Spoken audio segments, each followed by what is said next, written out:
Governor of the Central Bank, Ernest Addison, has downplayed suggestions that Ghana's economic recovery may take longer than expected. The International Monetary Fund released a second tranche of $600 million to the country with a message that the country's road to full economic stability will be long. Stefan Rode is IMF's mission chief working on Ghana's $3 billion bailout package. Reacting to this, the fears that Ghana's economy may take longer to recover, Governor Addison told JoyNews' Blessed Soga that a lot of progress is being made. The central bank chief was speaking on the sidelines of the Africa Prosperity Dialogue, where he spent time with telecommunications industry captains on interoperability. There's more in this report. The International Monetary Fund recently disbursed a total sum of some $600 million United States dollars to the Republic of Ghana as part of the IMF bailout program. The fund says there are signs of economic recovery, except to say that full stabilization of the Ghanaian economy will be long. Stefan Rode is mission chief for the International Monetary Fund.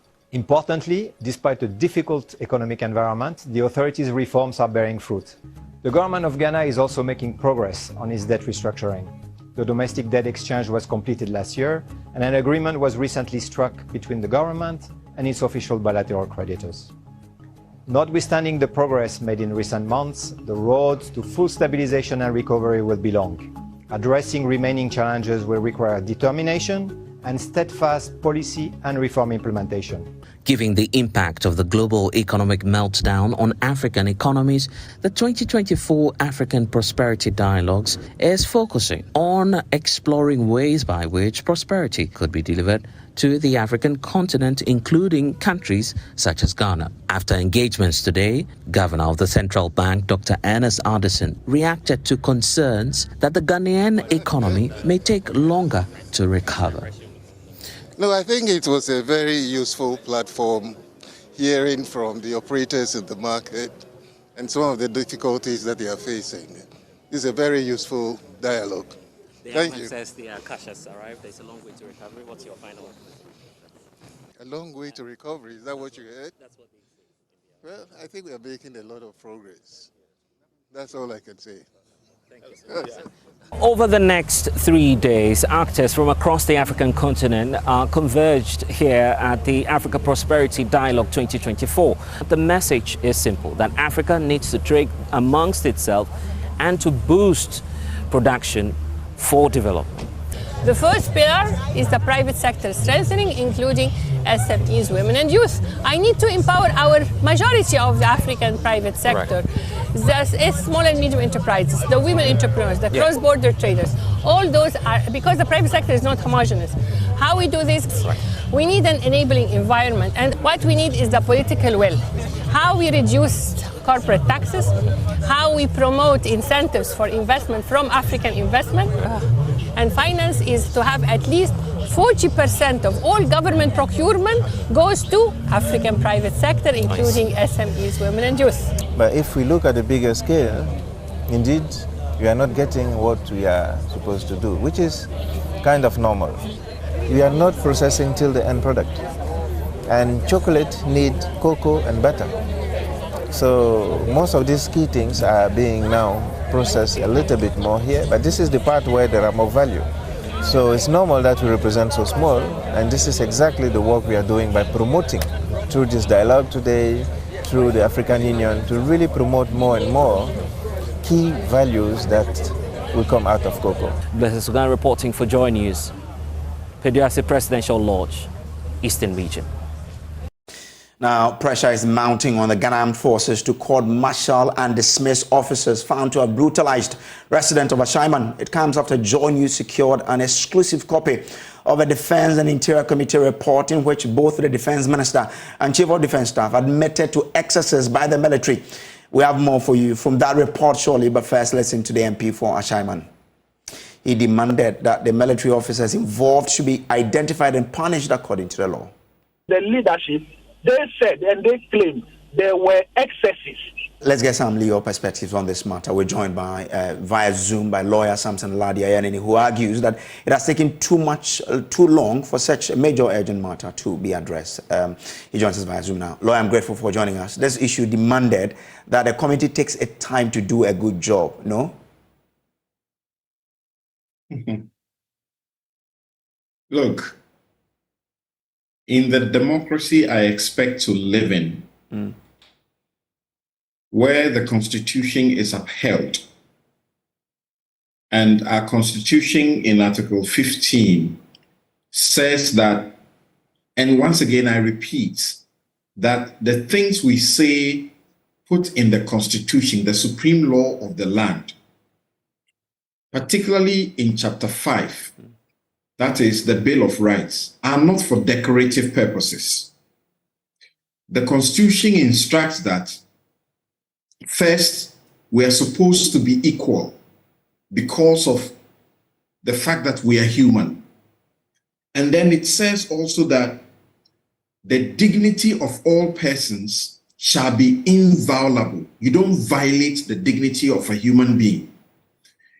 And then when professional organizations of the state, like the security, when you have been arrested, when you have been detained or you have been restricted, the Constitution says you should not be subjected to torture, cruel or other degrading, inhuman treatment or punishment or any such that is likely to detract from your value and worth as a human being. The army is supposed to be a professional body. Professional security organization. In the report, they tell us that they moved into Ashaiman in the area they went to after, these are the words, after all intelligence had been gathered. Yeah. After all intelligence has been gathered, and yet, read the report again, that the officers were scaling over walls, entering into people's homes, breaking doors, property, and pulling people out, people who were asleep, and beating them. That is no intelligence. And that kind of criminal conduct, okay, it's not just wrongdoing, it's criminal wrong, is egregious unconstitutional harm that was visited on innocent people. As many as we understood at the time, as many as 184 were abducted. I don't want to say were detained anymore. Were abducted and then released to go without any consequence. Now we know that the number was about 242 or so. This must not go unpunished. Lawyer, but the committee recommends that all of these people must be compensated. Do these recommendations satisfy the call for justice for these victims? The call for justice must be three-pronged, and leaving one out does not satisfy what must be done. Number one, there must be compensation, of course, as recommended, and the compensation must be adequate. It must be swift. It must be immediate. There must be sanctioning of the people who were involved. They have to be identified and sanctioned. But I do not think that it ought to be treated as though there were individuals who went on a frolic of their own and committed private offenses for which they must be punished as individuals. Okay. The supervisors of the action from the very top must also answer. And that is where I say that the Commander-in-Chief of the Ghana Armed Forces, the President of the Republic, has a duty, he has an obligation.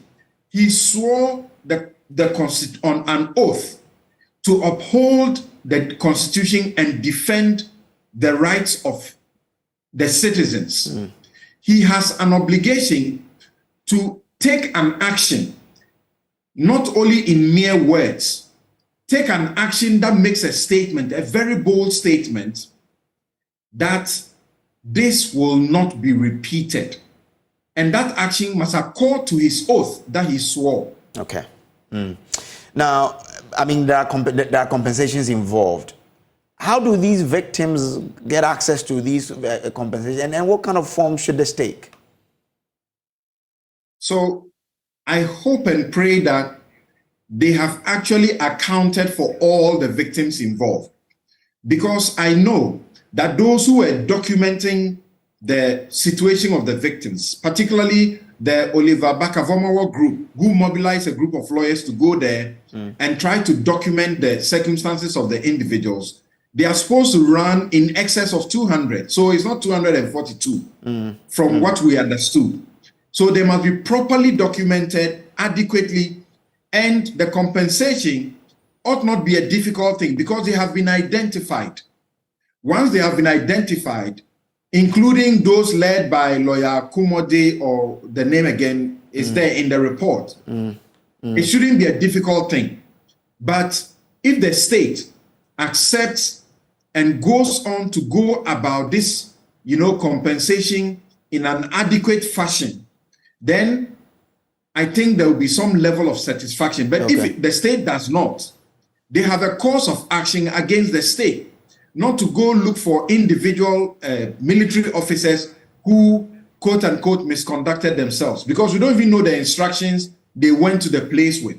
This was officially endorsed. They went there with a chopper. Okay, you don't go with a helicopter when you don't have official clearance, instructions and permission to do so. And when you are going to look for the individuals alone to punish, you may not even find them. Okay. And you began by saying there should be a court martial. Court martial is pursuant to the Armed Forces Act. That is their internal process. Okay. You cannot ask that the accused should become a judge in their own cause. That is wrong. It should not happen. Okay. That must be done by another institution. Not by themselves. But again, finally, just before we wrap up, the report is also saying that 6 people who were arrested, I mean, the police were telling the committee, were on remand. As to where they are now, we don't know. Is it not important for us to know where these 6 people are by now? So the report is speaking about the time when the police appeared before the committee. Exactly. And that was soon after the development. But we know that the 6 people were put before court. We are told 2 of them confessed to the killing. So it does appear obviously that the police are the ones who had the real intelligence. The 6 people apparently were not taken from the 242 or so that were abducted by the army. That's how strange it is. Okay. Now, this 6, as we understand, about, is it 1 or 2 of them, in the course of the trial, had to be removed because it appeared that they were wrongly picked. So those who are left, as we understand, are standing trial. And that is due process. That is what must happen in a democracy of the rule of law. And not the criminal conduct, the unconstitutional harm and breaches that were committed by the military with official sanction. That must be punished. All right. Lawyer, I'm grateful to you for joining us. Lawyer Samson Lardy Anyenini there. Away from that, former MP for Kumbungu and a member of the Palestinian Solidarity Movement, Ras Mubarak, is advocating for stiffer sanctions against Israel by international community for what he describes as war crimes committed against Palestinians in Gaza. He believes that failure on the part of the international community to prefer sanctions against Israel will continue to weaken key global institutions. His comment follows a judgment against Israel by the International Criminal Court of Justice after South Africa hauled the country before the ICC for war unleashed on Gaza inhabitants. Nearly 30,000 people have been killed in the last 4 months after Israel unleashed war on Palestinians in Gaza. Israel and its Western supporting allies have been condemned for the crime against humanity and destruction of properties, compelling the government of South Africa to haul Israel before the International Criminal Court of Justice. The International Criminal Court on Friday ordered Israel to take all measures to prevent genocide against Palestine, allow delivery of basic services to the inhabitants of Gaza, while urging South Africa to protect relevant evidence of war crimes. Earlier, Israel had prayed the court to throw out the suit brought before it by South Africa, arguing that the allegations leveled against it were unfounded, but the court upheld the suit. For the former MP for Kumbungu and a member of the Palestinian Solidarity Movement, Ras Mubarak, an immediate imposition of stiffer sanctions against Israel by the international community regarding the genocidal activities perpetrated on innocent civilians residing at the Gaza Strip is in order. He believes that failure on the part of the international community to act now will weaken international institutions. He wants Ghana to cut ties and join South Africa and other like-minded countries to cut all ties, trade ties with Israel. Ras Mubarak joins me via Zoom for extended discussion on this. Ras, I'm grateful to you for joining us here. Why are you recommending sanctions against Israel now? Well, clearly, if a nation has gone rogue, the best solution is to isolate that nation and let that nation, suffer the consequences of not adhering to international law. I'm quite excited that the ruling of the ICJ, albeit an interim ruling, quite a significant one, in that it has indeed found probable cause as far as apartheid Israel's activities in Gaza is concerned. And I think we need to commend South Africa, for ensuring that Israel was brought to the ICJ. It's a very bold move, and not just this particular action, but South Africa has taken several other actions that are quite admirable, demonstrated that indeed they are the sons and daughters of Mandela, they are the sons and daughters of Walter Sisulu, they are the sons and daughters of the great people of South Africa who fought against apartheid. Okay. And let's not forget that this is how apartheid in South Africa was dismantled. Okay. It was as a result of sanctions by nations across the world, that brought the economy of South Africa to its knees. Okay. And so if we are minded to put a stop to what is happening in Palestine at the moment, in light of the fact that they have the backing of colonial United States of America, Britain, France, Germany, and others, all of us would have to be involved, in saying never again. Okay. Now you also want Ghana to expel the Israeli embassy in the country, but it appears our president has already declared support for Israel. Do you think this is what you're requesting? For that do you think that all that you're requesting for can be achieved, knowing that the president has already thrown support for Israel?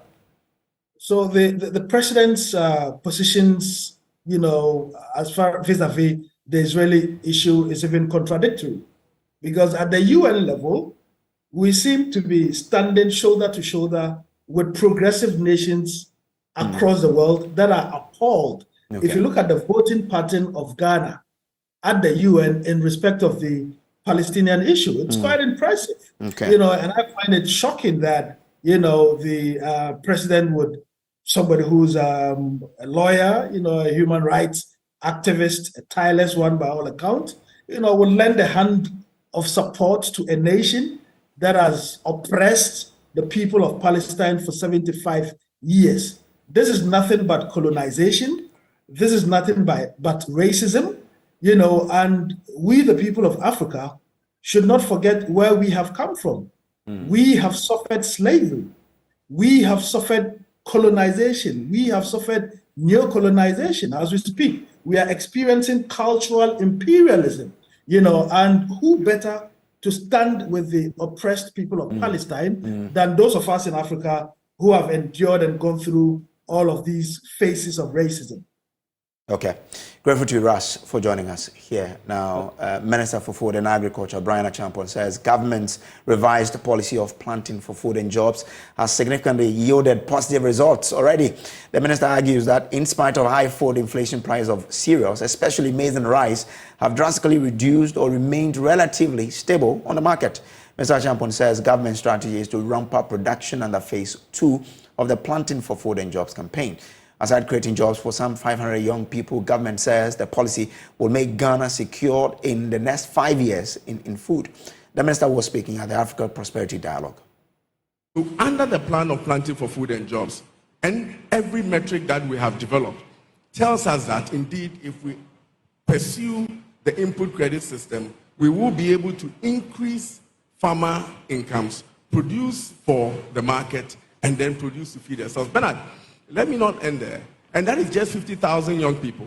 If we mobilize 100,000 young people, that will mean that we are producing an extra 2.5 million metric tons that we can export. And that will earn us close to $560 million a year. So the plan clearly is that ramp up production by giving the farmers the inputs, the agricultural machinery service, the improved seeds, and the agronomic practices to produce for food, for jobs, and for export. So if last year, and I give credit to African Development Bank for a project that they are funding in the North called the SADC program. In August last year, we ensured that over $10 million of inputs reached close to about 50,000 farmers. And with that program, Bernard, I tell you today, we have excess production. We have a huge glut of maize and rice in the north. And that is why this December, if you checked on the market, the price of rice was either stable or was dropping. And this is the first time, I keep saying, in the history of Christmas that we have seen that in the country Ghana. And I give credit to, of course, my government and the support that we got from the African Development Bank. The price of maize, 50 kg, has dropped from 350 Ghana cedis to, in November, a low of 148 Ghana cedis per bag. But this is farm gate. This is farm gate. So indeed, the price of the produce that we experimented really dropped. And that is why we believe. And Bernard, when we launched the Planting for Food and Jobs in August, we set out our consumption targets. And we set out the things that we are going to do to meet those targets. Well, let's speak to people who understand Ghana's agricultural sector to verify these claims by the minister. Dr. Charles Nyaba is president of the Peasant Farmers Association, and he joins us via phone now. Doc, I'm grateful. First of all, I mean, has the second phase of the PFJ really started such that we could then attribute what is happening to it? Thank you. Let me say good evening to yourself and your team. To me, I'm so disappointed to hear those words from the Agric Minister, who is supposed to be there for farmers.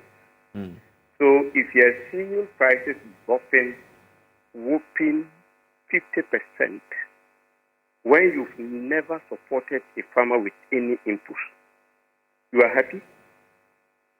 Are you thinking about the welfare of the farmer? What happened in 2023? After the Planting for Food and Jobs 1 was reviewed, it was being replaced by PFJ 2.0, which was focusing on private sector led to support farmers with inputs and credit. Farmers waited and nothing happened. So I will agree that due to the corrupt nature of PFJ 1, where farmers were shortchanged with inferior inputs, and then the implementers themselves were taking benefit from that, actually cost the farmers a lot. So a farmer who would wait to see PFJ 1 inputs, like seed, you plant the seed, germination is very poor, you apply fertilizer, it doesn't work. So that had actually influenced 4 years from farmers due to PFJ 1. I agree to that. But when you take 2023, what the minister is saying is embarrassing. And I don't know why sometimes they close their eyes to tell this lie, knowing very well that the beneficiaries are listening. What did the ministry do for farmers in 2023? The SADC program he's talking about, that program has been running for the past 5 years. And that is looking at just specific locations. Attributing increase in supply of rice to SADC program is just a pure ignorance. Because SADC do not support rice production. Okay. Interesting. It means that there's a lot more to this than the minister saying that it's because of the planting for food and jobs. Grateful to you for joining us here, Doc. I'm grateful. Now, away from that, a major steel bridge located at Saikope in the Mepe area that connected the North Tongu town of Juapong to the Central Tongu capital town of Adidome has collapsed. The Mepe township was part of the areas affected by the flooding caused by the Volta River Authority's dam spillage. The bridge is reported to have caved in when a fully loaded trailer carrying salt attempted to cross it. Let's try and bring in Komla Bochu. He is a journalist with Dela Radio and he has joined me on phone for more on this. Komla, grateful. How did this incident happen?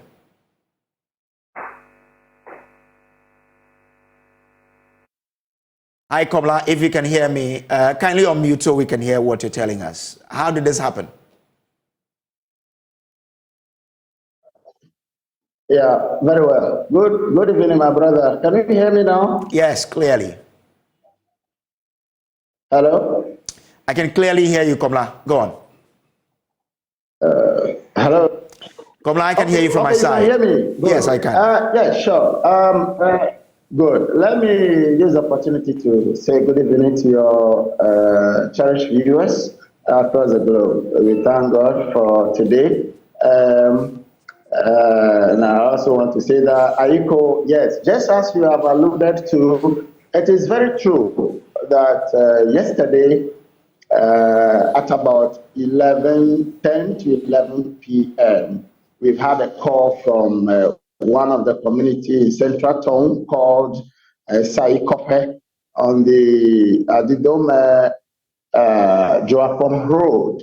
And so from the picture, what we are saying is very true. There was this man diesel truck, which actually was fully loaded with salt from Adan heading towards northern region. And so you could see that, if you recall, there was this Eastern Corridor Road, which leads to the northern region. And when you use that road, it makes the road very simple and easier for our people from the northern region. So they decided to tow this lane through Adidome. Okay. Now, Dela, Komla Bochu of Dela Radio there. Let's bring in the MP for North Tongu, Samuel Okujuta Blakwa, in whose constituency this incident happened. Grateful to you, Mr. Okujuta, for joining us. We understand this bridge was part of the structures that were submerged as a result of the dam spillage. What are the plans on getting this bridge fixed? Well, good evening. As you do know, the bridges in our country are fixed by the Ministry for Roads and Highways. So I would want to hear from government, particularly the Minister for Roads and Highways, what they are going to do about this bridge. But have they not told you about, I'm sure they know of the state of the bridge. Have they not come to you of the plans to rehabilitate it or something like that? Well, all efforts to reach the Roads Minister during the day, particularly when I was at the disaster location, inspecting and assessing the extent of damage, has proved futile at this point. I did get the Volta Regional Director of Highways, who says that the maintenance division has sent a report to Accra, and that we should stand by for what the ministry will do. On my part, I have provided life jackets because canoe operators have now moved in to assist people cross, because it's a very strategic road that connects North and Central Tongu, and also connects those who are coming from Accra, other parts of the Volta region, into the Eastern region, and all the way to the north. So it's a very strategic road. This truck in question had loaded 600 bags of salt from what the driver's mate tells me. And they were moving from Ada, where they loaded the salt, all the way to the north. Binduri, they told me. Okay. So you should see how strategic the road is. I have also provided funds to the canoe operators so that those who use the canoes will not have to pay. Because there are schools there, and I'm concerned about the school kids. I do not want their education disrupted. So that's the interim measure we have done as local leaders. But it is important for government to step in quickly. And this should also serve as a wake-up call that following the Akosombo Dam and Bond Dam spillage, the water has receded, but the damage it caused has not gone away. And so the recovery and restoration efforts, government must step in quickly and carry out structural integrity assessment, make sure all of these bridges, all of these buildings, which you cannot really guarantee their, integrity, they move in, because this time we are lucky nobody has died, there are no fatalities, but we may not be lucky the next time. So I hope that government will wake up to their obligations. All right. Grateful to you for joining us here. He is MP for the North Tongu area. We'll take a quick break. We'll be back with more, so please do stay. Welcome back from the break. Now, the government of Ghana says it will, by end of this year, remove all visa fees for all Africans traveling to Ghana. Addressing delegates at the 2024 African Prosperity Dialogue at Peduase in the Eastern Region, President Akufo-Addo bemoaned the high cost of visas, which in his view undermines initiatives such as the African Continental Free Trade Area Agreement, which is seeking to ensure the free movement of goods and services that would deliver prosperity to the African continent. Before the expiration of his tenure, the president says his government is committed to tearing down visa fees for all Africans traveling to this part of the world. Blessed Soga was also engaged some participant of this conference. That for many of you, you had to acquire a visa to come to this event. Even though special arrangements for this conference reduced the visa acquisition fee by 50%, and you were thus able to receive your visa on arrival. The government of Ghana is committed to ensuring visa-free for all Africans traveling to our country, and the process has begun to get the policy implemented this year. An election headquarters is brought to you by Petrosol. Petrosol, your clean fuel in full quantity.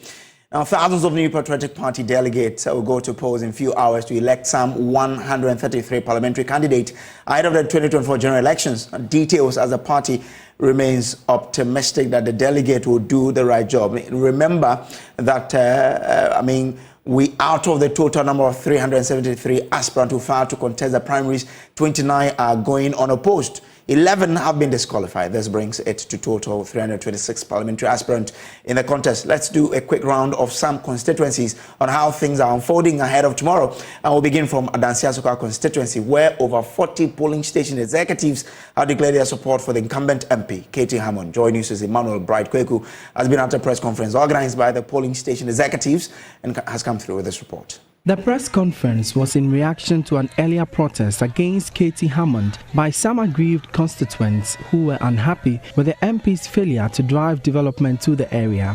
Convener for the FUMSO delegates, Isaac Afo, claims the protest was led by some members of the National Democratic Congress against Katie Hammond. He describes the allegations leveled against the MP as false and malicious, targeted at making him unpopular ahead of the NPP primaries. Led by some members of the National Democratic Congress, NDC, against Honorable Katie Hammond. We, the members of the New Patriotic Party of FUMSO electoral area, distance ourselves from such false allegations against our honorable member of parliament. The lady, Agnes Akule, and the gentleman, Franklin Yamua, seen in the video, sending warning to the delegates towards the upcoming parliamentary elections, are well-known NDC members. Holding women organizer position at Market Square 3, FUMSO, and communication team member, respectively. Jao Fori, who claims to be a member of the MPP, is an anti-Katie since 2012. According to Isaac, Katie Hammond has championed the development of Adanse Asokwa in his 24 years as MP for the area. The 24-year tenure of our Member of Parliament, who doubles as the Minister of Trade and Industry, has done nothing for the Fumsu electoral area, and the entire constituency at large is a statement of no truth and misleading. Now let's go to the Western region, which has been a good ground for the governing New Patriotic Party over the years, but the last election in 2020 was one that did not go as planned for the party. With a little over 24 hours for them to elect a new parliamentary candidate, we put a spotlight on some of the hotspots in the region. Party has had some fairly good results from the Western region for some time now. The party says it hopes to deepen its hold on the region ahead of the 2024 elections. In the lead-up to their primaries on Saturday to elect the men and women who would help them achieve this, 4 constituencies have become the hotbeds in the region: Shama, Esikado Keten, Efia, and Kwesimintim. In Shama, it is always difficult for a sitting MP to get a second chance, but the incumbent MP, Samuel Erickson Abeka, says he will change the trend by getting a second nod at the MPship. But he's facing off stiff opposition from a former DCE, lawyer Joseph Amwa, and a successful businessman in the area, CEO of Lower Rural Bank, Isaac Affle, someone regarded as a developmental agent in the constituency.